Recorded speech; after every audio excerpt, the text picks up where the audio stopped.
Bismillahirrahmanirrahim. Assalamualaikum warahmatullahi wabarakatuh. Alhamdulillahirabbil alamin. Wassalatu wassalamu ala asrafil anbiya'i wal mursalin wa ala alihi wa ashabihi rasulillahi ajma'in. Asyhadu an la ilaha illallah wahdahu la syarikalah wa ashhadu anna Muhammadan abduhu wa rasuluh. Allahumma fassalli wa sallim ala sayyidina Muhammad wa ala alihi wa ashabihi rasulillahi ajmain. Baik para pendengar yang dimuliakan oleh Allah Subhanahu wa taala, kembali kami melanjutkan perkenalan perpustakaan atau koleksi perpustakaan Nagarisari dalam konten YouTube ini. Mudah-mudahan apa yang kami sampaikan ini bermanfaat untuk kita semua dan bisa menarik kita untuk datang ke perpustakaan Nagarisari ini yang bukunya sudah mulai lengkap koleksi kami adakan. Rugi sekali bagi kita yang tidak mau datang ke perpustakaan ini. Dan kembali kita melanjutkan edisi kemarin, yaitu mengenai buku Tahu Jonan Ampe. Nah, kepetang kita lah berlanjut dengan materi Tungganai, dan kita sudah paham Tungganai itu bagaimana di versi pertama kemarin ini. Namun di buku ini juga kami menangkap sebuah materi yang luar biasa juga menurut kami, yang banyak tidak diketahui oleh masyarakat Minang pada umumnya, bahwa yang akan kita baca, yang kita sampaikan hari ini dalam buku Tahu Jonan Ampe ini, yang di editornya adalah Dr. Andus Muhammad Sayuti Datuk Rajo Pangulu MPD, yaitu mengenai salah satu di halaman Saratui Ampe, yaitu Padusi Nan Ampe, atau bahasa Indonesianya adalah perempuan yang empat. Bagaimana Padusi Nan Ampe di dalam Minangkabau, dan itu yang akan ambo baca di dalam buku Tahu Jonan Ampe pada kesempatan kali ini. Baik, Padusi Nan Ampe dalam bukuku dikatakan, mengingat penting peranan perempuan atau padusi saat ini, maka sudah layaknya perempuan diletakkan pada posisi yang wajar dan bertanggung jawab menurut syarat mangato. Perempuan itu adalah tiang nagari. Bila perempuannya baik, baik nagari. Sebaliknya, apabila perempuannya rusak, maka rusaklah nagari. An-nisa'u imadul bilad, wa iza solahat solahatil bilad, wa iza fasadat fasadatil bilad. Itu kata Rasulullah sallallahu alaihi wasallam. Ternyata Minangkabau atau adat kita juga mengatur dalam hal tersebut. Jadi dalam buku ini perempuan itu dikategorikan kepada 4 macam karakter perempuan di dalam Minangkabau. Jadi 4 macam karakter perempuan dalam adat Minangkabau. Ternyata bagi saya juga baru. Pertama, Padusi dinamwanamu simarewan. Padusi banamu simarewan. Apulolah karakter Padusi simarewan ko. Nah, mari kita lihat dalam buku ko dikatakan Padusi simarewan di dalam mamangan adat. Simarewan adalah berpaham bagai gata cahaya. Gata cahaya iko elok itan katuju bak cando pimpiang di lereng dan bak santano pucu aru kamano angin inyukian. Alun dijujua inyola gala, alun diimbau inyola datang, nan bak dalam talampau jina, nan bak balam talampau jina, sipai bayi, sipai bak lipeh tapanggang, umpamo caciang kepanasan, nan pancaliak bayang-bayang, nan panaga litapila buah, lain galenjang panoko, asyang kucindan sapi, tagisia labia bak kanai, tasinggung labia bak jadi. Aiko si Marewan. Nah, ternyata kalau si Marewan kita cari, itu banyak mana di zaman kini nan si Marewan kok. Kalau kita calik padusi kini, yo alun diguyu nyola galak dan segala macamnya. Kok tumbuh bangau jo laki-laki. Banyak galak daripada kecek, banyak kucika jo kucindan malu jo sopan tak bapakai, ereng jo gendeng tak baguno, ba umpamo katidiang tinggal tingkai. Ya.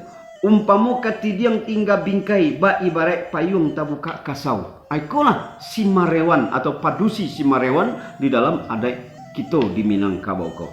Elok baso tak menantu kecek bak caro membaka bulu, suko bakato cabu, memakai sipai sio-sio, tapi cabar di pakaian duduk jo tagak tak basopan, katonyo banyak kanan bukan, rundiang banyak nan baku cika galak, ba ibarat gunung runtuh, tak puang jo sadah tak babezo, baik di muko sanak pemilih maupun di muko orang lain indak barundiang jo timbangan. Aiko padusi simarewan ko. Memang ya kalau dicari memang padusi milenial bana nampaknya. Padusi milenial bana kini yo rancak di Labuan, biarlah di rumah berserak-serak, biarlah di rumah bacilapui, asalkan di Labuan le tampak gagah, le tampak rancak, le tampak cantik. Aiko rancak di Labuan kalau baso di Minang kita. Kemudian rundiang dak balapeh taruh bana bak katidiang taserak bana bak anjalai panyingguang puncak bisu orang. Menjunjung balacan di kapalo, manggali najih di lubang, hati busuk pikiran hariang. Kemudian mulai kasa kecek manggarang, hati dia te langit biru. Ibu jo bapak ndak beso, nenek mama tak tahu, orang dipandang sarok sajo. Nan tuo indak dihormati, nan ketek indak bakasihi. Korong kampung ndak dajale, adai indak baisi, lembago indak batuang, imbau indak dibasauti, panggilan indak baturuti. Urang basutan di matonyo, urang barajo di hatinya, durako kepada ibu bapak, labih kepada orang tua-tua. Aiko padusi simarewan. Ternyata nan salah muka kita katakan mandia simarewan malah kirone. Aiko yang pertama. Yang kedua adalah nama padusi. Yaitu nan kedua padusi banamu mambang tali awan. Ba apulo nan mambang tali awan ko.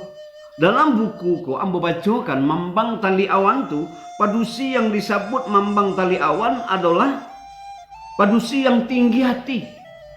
Kalau mengecek samu gadang atau berundiang kanan rami sagalo labih dari orang. Tasambia jo bapak si buyung basabui jo bapak si upiak nan sagalo labih dari orang. Baik tentang pembalian ataupun tentang kasih sayangnya. Anyo senang kakak, iyo senang rancak, inyo senang santiang, laki inyo nang santiang, di rumah inyo nang santiang. Aiko padusi mambang tali awan namanya itu. Tinggi hati, orang ko ketek selalu alanya. Adinyo senang santiang. Aiko. Siang jo malam jarang di rumah, naik rumah turun rumah, etah ke rumah tangga orang lain. Suko mengecek jo mauta tentang buruk bayi orang. Gilo memandang mandiang-mandiangkan orang, bayi jelok badan diri maupun di kayu laki awak. Aiko mambang tali awan padusinya. Kok tiba di gadi mudo mata, penduduk di tepi jalan, nak panagun di ate janjang, pamego di muka pintu, bayi barek kacang di abui cie. Bak lonjak labu di banam gadang tumpuih tak baisi, bak ibarat buluh bambu batareh tampak keluar tapi di dalam kosong saja. Karajo perempuan tak tahu, karajo batandang siang jo malam. Aikolah padusi nan suko batandang, nan tinggi hati, nan suko melonjak-lonjak tapi labu kian kamari ndak ada tujuan. Nah, rumah tangga berserak-serak. Aikolah padusi mambang tali awan namanya kok. Kemudian yang ketiga apa padusi namanya le? Padusi banamu perempuan. Padusi banamu perempuan. Anya padusi perempuan kok. Padusi perempuan kok berasal dari kata empu yang artinya adalah padusi yang utama. Utama dalam rumah tangga, utama pula dalam suku atau kaum banagari sarato bernegara. Aikolah perempuan. Selanjutnya gurindam adat menyangkut dalam perempuan kok sangat banyak. Salah satunya adalah alim pandito dalam nagari suluh nantarang jadi palito. Sipai perempuan perlu dikaji perhiasan alam di rumah tanggo. Rang lasi pai baburu dapet ruso balang kaki padusi kalau tak bamalu ibarat kapa tak bakamudi. Dilanjutkan de idui kita mencari de idui kita binaso. Perempuan ko indak baka bodi duduk tagak kamari bedo. Tabang barabah 2 kali 8. digaro anak putih-putih, elok rumah dek perempuan, patuh setia ke suami. Atunan padusi yang dikatakan perempuan. De ulah tajam pisau sirawi, batuang nan tuo di karek-karek, perempuan sipai nyulunak lambui, ganggam taguh janjinya arek. Atunan padusi. Baik, kita lanjutkan nan kampe. Apulo padusi nan kampe, yaitu padusi nan banamo bundo kanduang. Ikolah nan kita cinta sabananya. Apulo dalam buku ko, padusi dan bundo kanduang ko.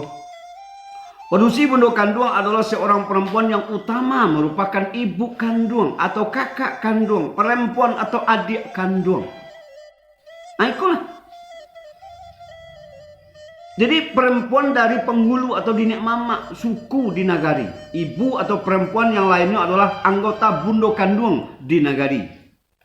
Bundo kandung itu dipandang sebagai bagian dari lembaga adat di nagari, tetapi tidak terpisahkan dari kerapatan adat nagari. Istilahnya kita temukan di Minangkabau bahwa nenek mama laki-laki adalah penghulu, sedangkan nenek mama perempuan adalah bundo kandung. Ikonan sabananya yang kita saru, yang kita inginkan tapi kepada generasi kita di masa yang kini kok. Kemudian dalam bundo kandung ko, dalam pitatah Minangnya adalah lempape rumanan gadang umbuak puruk panggang kunci pagangan kunci pusek jalo tumpuan tali sumarak dalam nagari hiasan dalam kampung nan gadang basa batuah ka unduang ka Madinah ka payung panji ka Sarugo. Ikulah sipai perempuan di dalam Minangkabau. Kemudian eloknya bundo kandung ko di dalam buku ko dikatakan bahwa sipai bundo kandung tu, nah, kita baca di siko rambui mayang taurai talingo jarek tabanam mato jo bintang timur pipih pawah dilayangi duang bak dasun tungga bibia limau sauleh daguak labah tagantuang gigi umbuak babalah. Lia ba aye mai lia tangan ba anak pisang, kaki ba batang padi, jalan sigunjai lalai, pado-pado maju suri bakalabian, samui tainja indak mati, alu tataruang indak patah.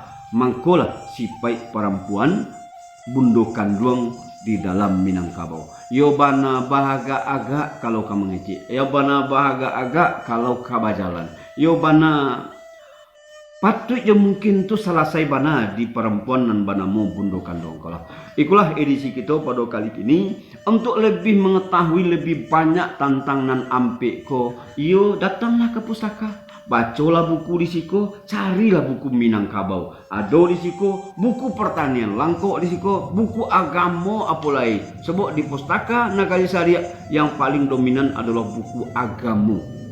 Nah, kalau kita memang merasa kurang jo agama, ya datanglah kemari. Datanglah kemari, kita jalankan, kita baca, kapan perlu kita rembukan dan kita musyawarahkan. Sekian dari Ambo Marajoim. Assalamualaikum warahmatullahi wabarakatuh.